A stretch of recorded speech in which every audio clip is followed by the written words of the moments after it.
విశ్వశక్తి సహాయంతో డబ్బు, ఐశ్వర్యం మీ సొంతం చేసుకోండి. కేవలం రూ. 999కి లా ఆఫ్ అట్రాక్షన్ వర్క్షాప్. తేదీ అక్టోబర్ 25. నమస్తే, నేను మీ మాధురి. శారద గారు, మన చుట్టూ ఉన్న వాళ్ళు ఏదో ఒక అప్పు ఈఎంఐ రూపంలో కానీ, లేదు అంటే మనీ తీసుకొని మనీ రూపంలో కానీ, ప్రతి ఒక్కరు కూడాను ఎంతో కొంత అప్పుతో అయితే ఉన్నారు. ఈ రుణ బాధలన్నీ పోవాలి అంటే ఏం చేయాలి అంటారు? మేడం, ఫస్ట్ రుణం బాధల నుంచి మనం ఎలా ఎస్కేప్ అవ్వాలనే ఎక్కువ ఆలోచన చేస్తున్నారు నవేడేస్. కానీ ఫస్ట్ మన చేతిలో ఉన్నది ఏంటంటే అప్పులు చేయకోకుండా బతకచ్చు. నవేడేస్ లైఫ్ చాలా లగ్జరీగా ఉండాలనుకుంటున్నారు. ప్రతిదీ అప్పు చేసి మనము పొందాలనుకుంటున్నారు. పూర్వకాలంలో అప్పులు లేకోకుండా పంటలు పండించేవాళ్ళు. ఆ పంటల నుంచి వచ్చిన ఇన్కమ్ తోటి వాళ్ళు దాన్ని రొటేట్ చేస్తూ ఉండేవాళ్ళు. ఒకసారి నేను పంట పండించేశాను కదా అని రైతు కూర్చొని తినేసి అది అయిపోయేంత వరకు వెయిట్ చేసేవాడు కాదు. ఇప్పుడు ఒక పంట రావాలి మన చేతికంటే ఎంతో కాలం పడుతుంది. ఫస్ట్ ఆ ల్యాండ్ని మొత్తం మనము నీట్గా చదును చేయాలి, దానికి వాటర్ ఇవ్వాలి, మడక వేసి సేద్యం చేయాలి, ట్రాక్టర్ వేసి దున్నించాలి, విత్తనాలు వేయాలి, క్రాఫ్ట్ రావాలి. అవన్నీ జరిగే ప్రాసెస్లో ఒక 6 months జరుగుతుంది కదా మేడం. ఆ 6 months వచ్చిన క్రాఫ్ట్ మొత్తం తీసుకొని అతను దాన్ని స్టోర్ చేసి పెట్టుకుంటాడు. అతనికి ఎప్పుడు అవసరమైతే అప్పుడు దాన్ని అమ్మేస్తాడు. అమ్మేసి ఆ వచ్చిన డబ్బులో కొంత కుటుంబానికి, కొంత అతను పంటకు పెట్టిన పెట్టుబడికి తీసేస్తాడు. ఇంకొంచెము నెక్స్ట్ ఇయర్ పంట వేయటానికి కూడా విత్తనాల్ని దాచిపెట్టుకుంటాడు. అలా దాచిపెట్టుకోలేదనుకోండి, ఆ విత్తనాలన్నీ అమ్మేశాడు అనుకోండి, మళ్ళీ అతను కొనాల్సి వస్తుంది కదా. మళ్ళీ అది కొనాలంటే అప్పు చేయాల్సి వస్తుంది కదా. తెలివిగా ఏదైనా కానీ మేనేజ్ చేస్తూ ఉంటే మనము అప్పు చేయకోకుండా జీవితం గడపచ్చు మేడం. నవేడేస్లో అప్పు ఎక్కువైపోయింది అని జనాలు ఏం చేస్తున్నారంటే సూసైడ్ దాకా వెళ్తున్నారు. ఎందుకు అంత సిచ్యువేషన్ ఎందుకు తెచ్చుకోవాలి? మనకు ఉన్న దాంట్లో సర్దుకొని తినాలి. ఈరోజు ఒక పూట భోజనం కోసము మనము అప్పు చేసాము అనుకోండి, రేపు అది పెరుగుతుంది. అప్పు అనేది ఒక పుట్టలాగా పెరుగుతుంది. అబ్దుల్ కలాం సార్ నుంచి ఈ విషయం మనం బాగా నేర్చుకోవచ్చు మేడం. అబ్దుల్ కలాం సారు ఎంత పెద్ద సైంటిస్ట్. ఆ సైంటిస్ట్ అతనికి ఎన్ని బట్టలు ఉన్నాయి మేడం? 4 జతలు బట్టలు, 250 పుస్తకాలు, 4 షర్ట్లు మాత్రమే ఉన్నాయి. అంత పెద్ద సైంటిస్ట్ ఎంత లగ్జరీ లైఫ్ గడపకూడదు? ఆయన వచ్చే జీతాన్ని మనము తీసుకొని ఆయన ఖర్చులకి, ఆయన లగ్జరీ లైఫ్కి యూజ్ చేయొచ్చు కదా. ఆయన అప్పుడు అలా ఎప్పుడు చేయలేదు మేడం. తనకున్న డబ్బును సేవ్ చేసుకొని తను సైంటిస్ట్గా ఎదగటానికి ఉపయోగించుకున్నారు. అంటే ఇప్పుడు మనం ఒక బట్టలు కొంటున్నాము, అనవసరంగా కొంటున్నాము, ఎక్స్ట్రాగా కొంటున్నాము, వేళ్ళు లక్షలు డబ్బులు ఉన్నాయని కొంటున్నాం. వేరే వాళ్ళు చూడాలి కదా, మనం బాగున్నామని చూడాలి కదా అని అప్పు చేసి మరి బట్టలు కొంటున్నాం, అప్పు చేసి ప్రాపర్టీ కొంటున్నాం, అప్పు చేసి మనము ఇల్లు కట్టుకుంటున్నాం. అప్పు అన్నింటికి అప్పు అని చేసుకుంటూ వెళ్తే మన సంపాదన ఎంత ఉంది, మనం అప్పు చేస్తున్నది ఎంత ఉంది? ఇది ఒకసారి క్యాలిక్యులేట్ చేసుకోవాలి మేడం.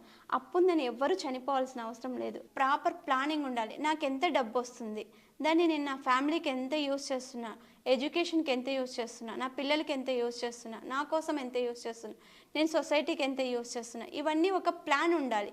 ఒక విజన్ ఉంటే మనకి మనీ పైన అప్పులు అనేటివి చేయాల్సిన అవసరం ఉండదు మేడం. ఇప్పుడు పెద్ద బిజినెస్లు చేస్తూ ఉంటారు, కోట్లు బ్యాంకుల్లో లోన్ ఇస్తున్నారు కదా అని తీసేసుకుంటూ ఉంటారు. ఏదో ఒక రోజు బిజినెస్ డౌన్ అయిపోయింది అనుకోండి, సడన్గా ఏదైనా బిజినెస్ కానివ్వండి, ఇంకోటి కానీ డౌన్ అయింది అనుకోండి, అప్పుడు మనకి కెపాసిటీ కట్టగలిగే శక్తి కూడా ఉండాలి. అలా శక్తి లేనప్పుడు మనం మన శక్తికి మించి అప్పులు చేయకూడదు. ఒకవేళ అప్పులు అయ్యాయి అనుకోండి, మీరు ఫీల్ అవ్వాల్సిన అవసరం లేదు. చాలా లాస్ ఉన్నాయి, నా వేడేస్లో చాలా లాస్ ఉన్నాయి. అప్పులు ఎక్కువైపోయాయని, వాళ్ళు చనిపోయి ఎన్నో చూస్తున్నాం మనం న్యూస్లో అప్పులు అయ్యాయని, పురుగుల మందు తిన్నారని, అదని ఇదని మనం చాలా న్యూస్ చూస్తున్నాం. అప్పులు అయ్యాయని ఎవరు చావాల్సిన పని లేదు మేడం. లాని మీరు ఫాలో అవ్వండి, లా దగ్గరికి మీరు వెళ్ళండి. చట్టానికి మనము చెప్పుకున్నాము మన బాధ ఏముంది అంటే, మీరు ఈ ఈఎంఐ ద్వారా పే చేయండి, నాకు ఈ సోర్స్ లేదంటారా, వాళ్ళు సోర్స్ కూడా క్రియేట్ చేస్తారు. నువ్వు ఇంత సంపాదిస్తున్నావు, ఈ సంపాదనలో నుంచి ఇంత మాత్రం కట్టు అని చెప్తారే కానీ, లేకపోతే నువ్వు అసలు కట్టద్దు, నువ్వు సూసైడ్ చేసుకోమని ఎవరు చెప్పరు కదా మేడం. అలానే అప్పు చేసిన వాళ్ళకి మనుషులు వెళ్ళి డిమాండ్ చేయకూడదు. మనం ఇచ్చినప్పుడు ఎంత ఓపిక ఉందో తీసుకునేటప్పుడు కూడా మనుషులకి అంతే ఓపిక ఉండాలి. మనం ఇచ్చామని వాళ్ళ పరిస్థితులు బాగాలేవని ఇష్టానుసారం మాట్లాడడము, వాళ్ళు డిప్రెషన్కి వెళ్ళిపోవడము, వాళ్ళు సూసైడ్ చేసుకోవడము, వేరే స్టెప్ తీసుకోవడము అలాంటివి చేస్తున్నాం. మనం ఇచ్చిన వాళ్ళకు ఎంత ఓపిక ఉన్నదో తీసుకునే వాళ్ళకు కూడా అంతే ఓపిక ఉండాలి. అప్పుడే మనము అప్పుల్లో కూరుకుపోకోకుండా ఫస్ట్ అప్పులు చేయటానికి అవాయిడ్ చేయాలి మేడం. ఉన్న దాంట్లోనే సర్దుకొని బతకడానికి ఫస్ట్ సోర్స్ ఇవ్వాలి. ఎవరు ఏదో అనుకుంటున్నారు, ఈరోజు నేను ఇంత ఉన్నానని ఎవరో అనుకుంటున్నారు, లేకపోతే నేను అప్పులో కూరుకుపోయినప్పుడు ఎవరు హెల్ప్ చేయరు కదా మేడం. ఎంత ఉంది లేరా అప్పు 10 లక్షలు 10 కోట్లే కదా, నేను 1 లక్ష నువ్వు 1 లక్ష నువ్వు 1 లక్ష ఇస్తానని ఎవరు అన్నారు కదా. అదే మన దగ్గర డబ్బున్న వాళ్ళు ప్రతిసారి వస్తారు జనాలు, పార్టీ చేస్తున్నాము, పబ్కి వెళ్దామా, సినిమాకి వెళ్దామా, ఇంకోటికి వెళ్దామా వస్తూ ఉంటారు. డబ్బు ఉన్నప్పుడు మన దగ్గర అందరూ వస్తారు, డబ్బు లేనప్పుడు మనల్ని అందరూ అవాయిడ్ చేస్తారు. మనం అనుకోవాలి దేనికి మనం ప్రయారిటీ ఇవ్వాలి, ఎందుకు మనం అప్పు చేసి ఈ పెద్దగా షో ఆఫ్ చేసుకోవాలి, మనకున్న దాంట్లోనే సర్దుకోవాలి. నాకు డబ్బు ఉన్నప్పుడు ఫ్రెండ్స్ అందరూ గ్యాదర్ అయ్యారు, ఫ్రెండ్స్ అందరూ తిన్నారు, అదే అప్పుల్లో ఉన్నానంటే ఒక్కరు కూడా నాకు హెల్ప్ చేయలేదు. ఇలాంటి వాళ్ళ కోసమా నేను అప్పు చేసి ఇంత ట్రబుల్లో పడ్డాను. ఒక చదువు కోసం చేశారనుకోండి, ఎడ్యుకేషన్ లోన్ తీసుకొని తీర్చేయచ్చు. ఒక ప్రాపర్టీ కోసం చేసామనుకోండి, ప్రాపర్టీ అమ్మి దాన్ని ఇచ్చేయచ్చు. కానీ ఇప్పుడు నవేడేస్ అలాంటి వాటి కోసం కంటే ఎక్కువ అప్పులు చేస్తున్నది లగ్జరీ కోసం చేస్తున్నారు మేడం. ఇవన్నీ లగ్జరీ కోసం చేయకోకుండా వాళ్ళ కెరియర్ కోసం అప్పు చేయండి, అవి మీకు ఏ రోజైనా ఆస్తి రూపంలో ఉంటుంది. ఇప్పుడు చదువు కోసం చేసామంటే మనం మంచి ఉద్యోగం వచ్చినప్పుడు దాన్ని తీర్చేయచ్చు. ఒక ఇల్లు కొనుక్కుంటే మనం ఇల్లు అమ్మేసి కావాలంటే అంత పీకల పైన వచ్చినప్పుడు మనం అమ్మేయచ్చు.